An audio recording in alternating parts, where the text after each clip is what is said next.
চলো আজকের রেসিপি হচ্ছে ধনেপাতার চিকেন পকোড়া। তার জন্য এখানে নিয়েছি ছোট করে কেটে রাখা চিকেন, আর এখানে নিয়েছি ধনেপাতা কুচি আর শুকনো লঙ্কা দুটো নিয়েছি। এর মধ্যে বীজটা আমি বের করে নিয়েছি, আর বেশ নিয়েছি হচ্ছে 5-6টা মতো কাজু বাদাম, সেটা ভালোভাবে পেস্ট করে নেব।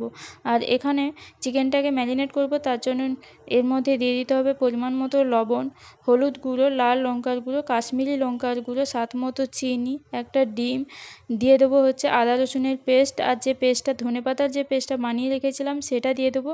দিয়ে ভালো করে হাতের সাহায্যে মেখে এটা রেখে দিতে হবে। তার আগে দিয়ে দিতে হবে গরম মশলা গুঁড়ো, সেটা আমি শুকনো খোলায় ভেজে সুন্দর করে গুলিয়ে নিয়েছি।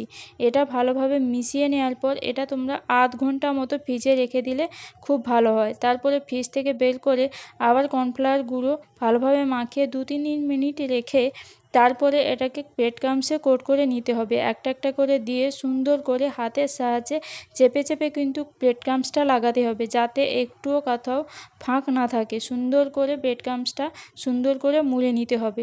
সুন্দর করে মোড়া হয়ে গেলে এবার কড়াইতে সাদা তেল গরম করে একটা একটা করে দিয়ে দিতে হবে। সুন্দর করে লালচে করে ভেজে এখান থেকে তুলে নিতে হবে। একটা একটা করে দেওয়ার পর এক পাশ হয়ে গেলে আমি আর এক পাশ উল্টে পাল্টে এইভাবে ভেজে নেব। ভাজা হয়ে গেলে আমি এখান থেকে তুলে নিচ্ছি। এবার রেসিপিটি কেমন লাগলো অতি অবশ্যই কিন্তু তোমরা কমেন্ট করে জানাবে, আর চ্যানেলটিকে সাবস্ক্রাইব করে রাখবে পরের রেসিপিটি পাওয়ার জন্য।